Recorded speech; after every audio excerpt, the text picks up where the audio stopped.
প্রশান্তি জড়িত নিদ্রা মানুষের জীবনের একটা অত্যন্ত গুরুত্বপূর্ণ সুখ এবং প্রয়োজনীয়তাও। দেখতে গেলে এই সংসারের প্রত্যেক পশু পাখি, প্রত্যেক জীব অবশ্যই নিদ্রা প্রাপ্ত করেন, কিন্তু মানুষ, যার মধ্যে বিচার বিবেচনা করার শক্তি অন্যদের থেকে অনেক বেশি, তার কিন্তু ঘুমের কিছু সমস্যা অবশ্যই হয়। কি বলেন, তাই তো? এবার এর কারণ কি? চিন্তা। এবার চিন্তা আমাদের সবার জীবনে আছে। আমরা সকলে জানি যে চিন্তা কখনো আমাদের সাহায্য করে না, তাও আমাদের জীবনে আছে। কেন? চিন্তার মাধ্যমে কি কখনো কোনো সমস্যার সমাধান হয়েছে? অর্থের চিন্তা করলে কি অর্থ লাভ হয়? ভবিষ্যতের চিন্তা করলে কি ভবিষ্যৎ ঠিক হয়ে যায়? স্বাস্থ্যের চিন্তা করলে কি স্বাস্থ্য নিজে থেকেই ঠিক হয়? হয় না। তাহলে এই সব কিছু থেকে আমাদের একটা ছোট্ট শিক্ষা অবশ্যই লাভ করা উচিত। আপনিও আপনার কাঁধ থেকে চিন্তার এই বোঝা নামিয়ে ফেলুন। আর ইচ্ছে, এই সব ইচ্ছে একত্রিত হয়ে আমাদের মনে চিন্তা উৎপন্ন করে। তাই এই চিন্তাগুলিকে ত্যাগ করুন। প্রকৃতির প্রেমের উপর বিশ্বাস রাখুন। মনে রাখবেন, যিনি চিন্তামুক্ত হবেন তিনি চিতামুক্ত হবেন। সুখের নিদ্রা প্রাপ্ত করুন, আর নিদ্রায় যাবার আগে আমার সাথে ভালোবেসে বলুন, রাধা রাধা। মহাদেব, সেই দেবতা যিনি মহান, যাকে দেবতাদের দেবতা বলা হয়, যিনি হলেন আমার আরাধ্য। কখনো আপনার মনে এই প্রশ্ন এসেছে যে শিবকেই কেন মহাদেব বলা হয়, অন্য কোনো দেবতাকে কেন বলা হয় না? সেই কারণ মহাদেবের মধ্যে, ওনার মধ্যে এমন এক বিশেষ গুণ রয়েছে যা অন্য কারণ নেই। তা হলো নিঃস্বার্থ হয়ে মানুষের সেবা করা। যদি প্রয়োজন পড়ে, যদি সৃষ্টির পথে বিনাশের কালো মেঘ ছেয়ে থাকে, তখন নিজের প্রাণের চিন্তা না করে হলাহল পান করার জন্য প্রস্তুত থাকেন মহাদেব। আর এই অদ্বিতীয় ত্যাগের জন্যই শিবকে মহাদেব বলে ডাকা হয়। এবার যদি কোনো মানুষও নিঃস্বার্থ ভাবনার দ্বারা নিজেকে অর্পণ করে দেয় এই জগতের কল্যাণের জন্য, মানুষের সেবার জন্য, তাহলে তিনিও মহাপুরুষ, মহামানব হতে পারেন। যদি কেউ অভুক্ত থাকেন, তাহলে নিজের থালা থেকে অর্ধেক খাবার তাকে দিয়ে দিন। যদি কেউ অসুস্থ হন, তাহলে তাকে সেবা করার, চিকিৎসা করার চেষ্টা করুন। এই জীবন শুধু নিজের জন্য নয়, অন্যদের প্রতি, সমস্ত সংসারের প্রতি উৎসর্গ করুন। যদি এইসব মানুষ শিখে যান, তাহলে তিনি মহাদেবের পথে অগ্রসর হতে পারেন। যদি মানুষ নিঃস্বার্থ ভাবনার দ্বারা এই সংসারের সেবা করতে শিখে যান, তাহলে তিনি নিশ্চিত রূপে মহামানব অবশ্যই হতে পারবেন। আসুন আমার সাথে ভালোবেসে বলুন, রাধা রাধা। স্বর্ণ, হিরে, মুক্ত, মানিক, এই সব কিছুকে আগে পাথর বলা হতো। তাহলে এমন কি হলো যে এদের রত্ন বলা হয়? আর রত্ন তা বাস্তবে আসলে কি? এটা হলো সেই পাথর যাকে আগে আগুনের তাপ সহ্য করতে হয়েছে, পরখ করা হয়েছে, যাচাই করা হয়েছে, এদের কাটার চেষ্টা করা হয়েছে, কিন্তু তারা কখনোই নষ্ট হয়নি, বরং তারা আরো উদ্ভাসিত হয়েছে, আরো উজ্জ্বল হয়েছে, এই সংসারে আরো প্রকাশ ছড়িয়ে দিয়েছে। সেই জন্য এরা হলো এত অমূল্য, সেই জন্য এরা হলো বহুমূল্য, সেই জন্য এদের রত্ন বলা হয়। এবার মানুষের কাছেও এই নির্বাচনের অধিকার রয়েছে যে আমরা শুধু পাথর হয়ে থাকব নাকি রত্ন হয়ে থাকব। কিভাবে? আমাদের জীবনেও অনেক সমস্যা রয়েছে, বাধা আছে, বিপত্তি আছে। আমরা সেই বাধার তাপে উত্তপ্ত হই, এই সমস্যা আমাদের কাটার চেষ্টা করে। অনেক মানুষ বিভিন্ন পরিস্থিতি আমাদের ভাঙার চেষ্টা করে, কিন্তু আমাদের নষ্ট হলে চলবে না। যেভাবে এই রত্ন সমস্যার সম্মুখীন হয়ে পাথর থেকে রত্ন হয়েছে, সেইভাবেই আমাদেরও আমাদের সমস্যার সম্মুখীন হয়ে রত্ন হয়ে উঠতে হবে, এই সংসারে প্রকাশের স্রোত হয়ে উঠতে হবে। তাহলে এটাই করুন আর আমার সাথে ভালোবেসে বলুন, রাধা রাধা। সংসারে সব থেকে বড় শক্তি আসলে কি? কেউ বলবেন শারীরিক শক্তি, কেউ বলবেন অস্ত্রের শক্তি, কেউ বলবেন জ্ঞানের শক্তি। ঠিক আছে, কিন্তু যদি আমি বলি সংসারের সব থেকে বড় শক্তি হল শক্তি কোনো এক তথ্যের, আজ্ঞে হ্যাঁ, তথ্য। এই তথ্য নিজেই কিন্তু খুব শক্তিশালী, অত্যন্ত শক্তিশালী অস্ত্র হলো এই তথ্য। আর সত্যি বলতে অনুচিত তথ্যের থেকে অনেক বেশি ঘাতক হলো অসম্পূর্ণ তথ্য। যেরকম আজ শাম্ব রুক্মির সাথে করেছে, ওকে অসম্পূর্ণ তথ্য দিয়েছে, তার ফলে বিনাশ হলো। যদি এইভাবেই আপনার কাছেও কোনো অসম্পূর্ণ তথ্য আসে, আর যদি আপনি তা পরখ না করে দেখেন, যাচাই না করে দেখেন, আর নিজের কর্ম করেন, তাহলে উত্থানের বদলে আপনি পতনের সম্মুখীন হবেন। বিকাশের বদলে আপনার বিনাশ হয়ে যাবে। মনে রাখবেন একটা অত্যন্ত গুরুত্বপূর্ণ কথা, সঠিক তথ্য পাওয়া সঠিক তথ্য দেওয়ার থেকে অনেক বেশি গুরুত্বপূর্ণ। আশা করি এই কথা আপনি বুঝেছেন। জীবনে যখনই কোনো তথ্য আপনি পাবেন, সেই বিষয়ে ভেবে দেখুন, পরখ করে দেখুন, যাচাই করুন, তারপর নিজের কর্ম করুন। আর আমার সাথে ভালোবেসে বলুন, রাধা রাধা। ধর্ম এবং প্রেম, এই দুই হলো একই মুদ্রার দুই পিঠ। যদি এদের মধ্যে কোনোটা নষ্ট হয়ে যায়, তাহলে দ্বিতীয়টাও থাকে না। কখনো ভেবেছেন এমন কেন হয়? তার জন্য আগে আপনাকে বুঝতে হবে যে ধর্ম আসলে কি। ধর্ম সেটাই যা এই সংসারের প্রত্যেক মানুষকে একে অপরের সাথে সুখ এবং শান্তিতে থাকতে প্রেরণা যোগায়। এই প্রেরণার আধার হলো প্রেম। প্রেম সেটাই যা আপনার মধ্যে অন্য কারোর প্রতি করুণাবোধ জাগিয়ে তোলে, সম্মান জাগিয়ে তোলে। এবার যদি প্রেম চলে যায়, তাহলে সবার আগে বিনাশ হবে সম্মান আর করুণাবোধের। এবার যেখানে না প্রেম রয়েছে, না সম্মান রয়েছে, না করুণা রয়েছে, সেখানে ধর্ম কিভাবে বাস করবে? অশুভ ইচ্ছে জাগ্রত হয়ে ওঠে, ক্রোধ জাগ্রত হয়ে ওঠে, অহংকার জাগ্রত হয়ে ওঠে, আর তারপর আরম্ভ হয় অধর্মের। তাই যা যা ভাবনা আপনার অন্তরে প্রবেশ করছে, করতে দিন, কিন্তু যাই হোক না কেন, এই প্রেমকে নিজের থেকে দূরে যেতে দেবেন না। এই প্রেমকে চিরকাল নিজের কাছে রাখুন, নিজের হৃদয়। আর এই প্রেম ভাব নিয়ে বলুন, রাধা রাধা। মানুষের জীবনে উন্নতি লাভ করার জন্য তিনটি স্তম্ভের প্রয়োজন হয়। প্রথম স্তম্ভ শিক্ষা। এই শিক্ষা আমাদের জ্ঞান প্রদান করে। দ্বিতীয় স্তম্ভ ব্যবসা, যার দ্বারা আমরা ধন উপার্জন করি। তৃতীয় স্তম্ভ হলো আমাদের ঈশ্বর, আমাদের ইষ্ট।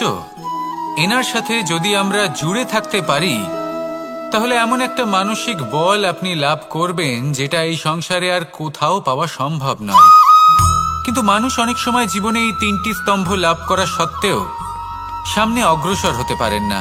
তখনও জীবনে কঠিন পরিস্থিতি আসতেই থাকে। এমনটা ঠিক কেন হয়? কারণ সে জীবনে এই তিনটি স্তম্ভ লাভ করে নেয়, জীবনে প্রয়োগও করে, কিন্তু তার ভিতের কথা সে ভুলেই যায়। যেমন প্রথম স্তম্ভ অর্থাৎ শিক্ষা। এই শিক্ষার আধার হলো শুভ চেতনা। যদি অন্তরে শুভ চেতনা না থাকে, তাহলে এই শিক্ষার কোনো গুরুত্ব থাকে না। দ্বিতীয় স্তম্ভ ব্যবসা।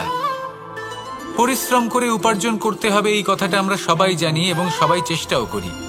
কিন্তু ব্যবসা করতে করতে আমরা এটা ভুলে যাই আমাদের ব্যবহার কেমন হয়ে পড়েছে। এই ব্যবহার যদি শুভ হয়, তাহলে আমাদের উপার্জন আস্তে আস্তে একটা স্থির জায়গায় এসে পৌঁছবে। এবং তৃতীয় স্তম্ভ আমাদের ভগবান।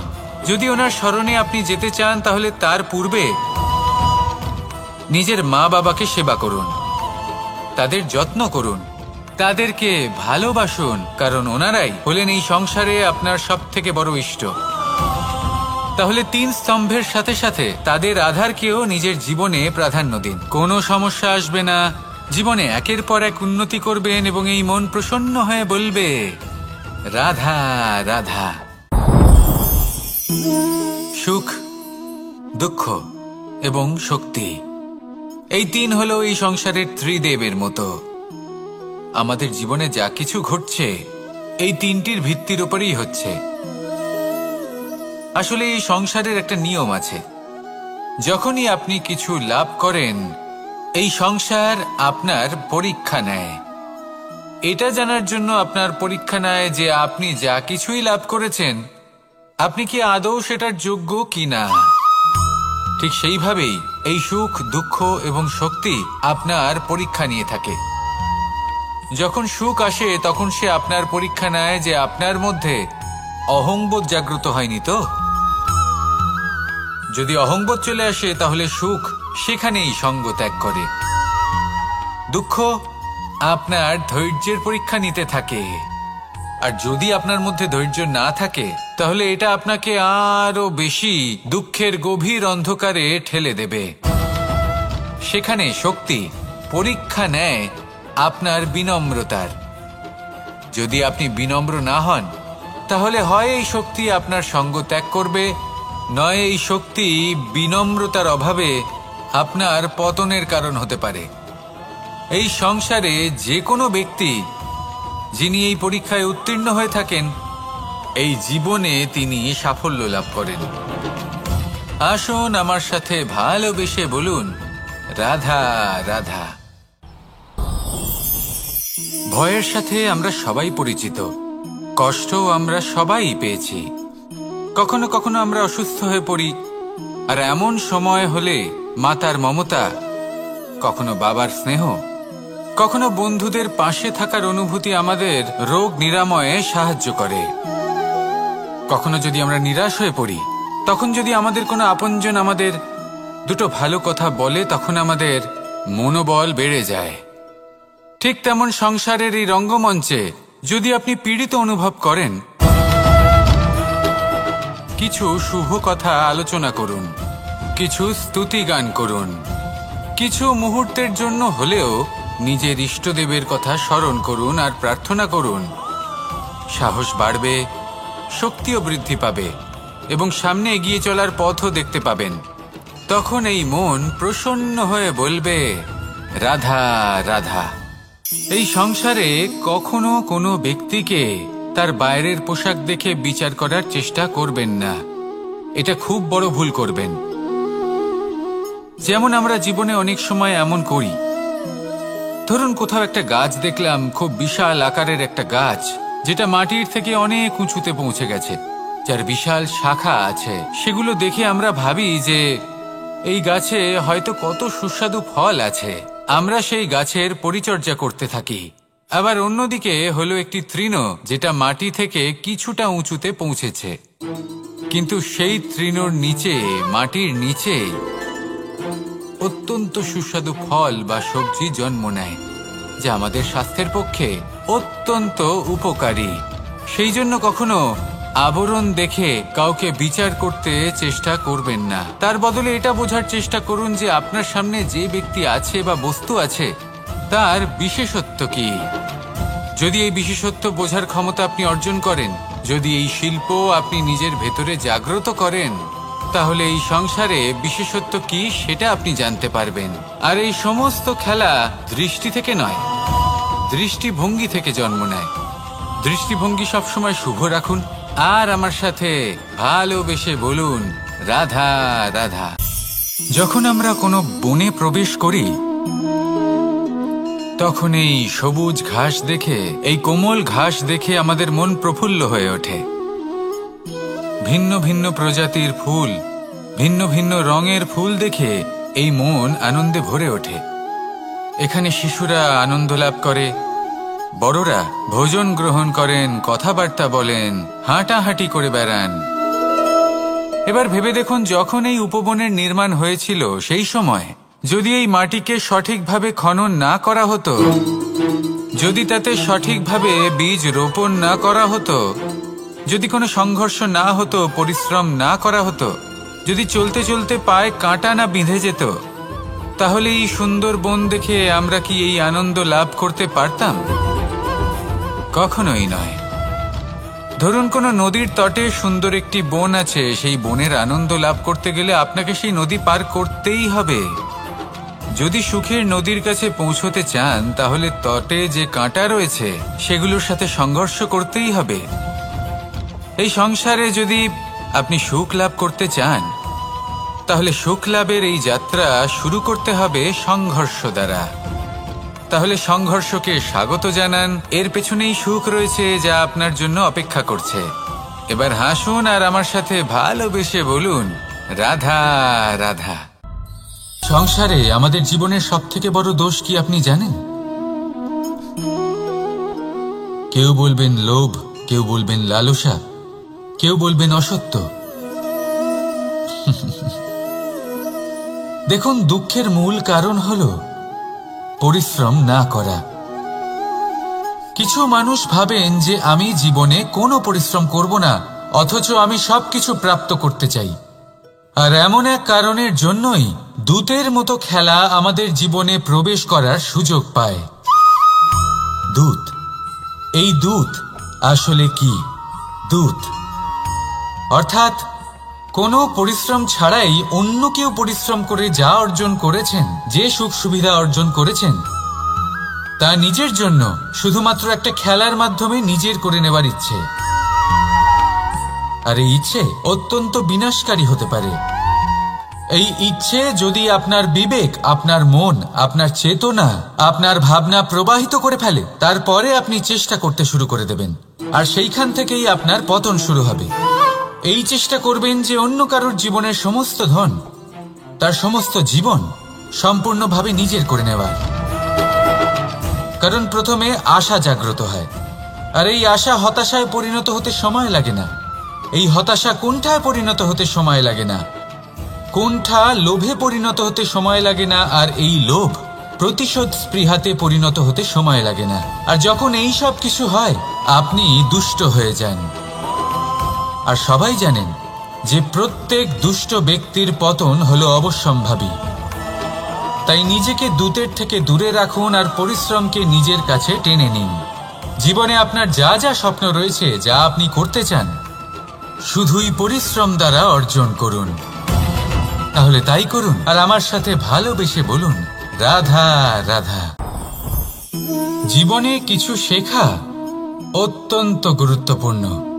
এবার কি কি শিখতে হবে সেই সব শেখানোর জন্য অনেক শিক্ষক রয়েছেন, কিন্তু কি শিখবেন না আর কি করবেন না, এটা আমাদের নিজের অভিজ্ঞতা দিয়ে শিখতে হয়।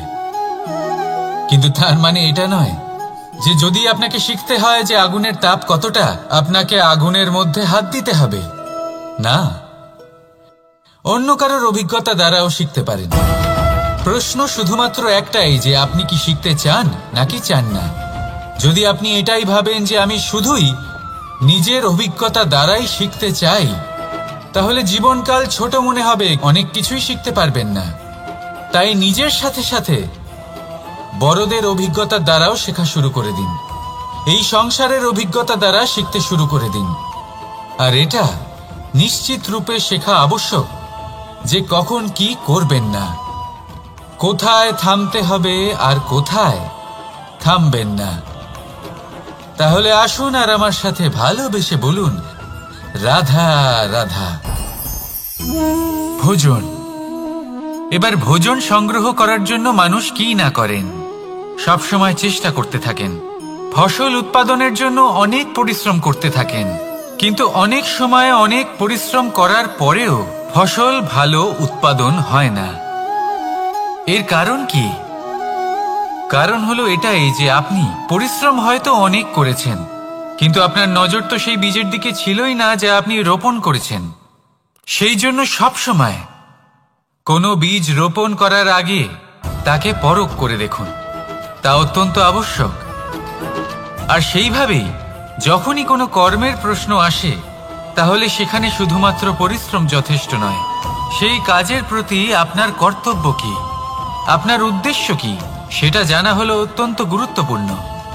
তাই কর্ম করুন, কিন্তু সেই কর্মের প্রতি আপনার যা উদ্দেশ্য তার মাহাত্ম্য বুঝতে চেষ্টা করুন। তাহলে আসুন আমার সাথে ভালোবেসে বলুন, রাধা রাধা।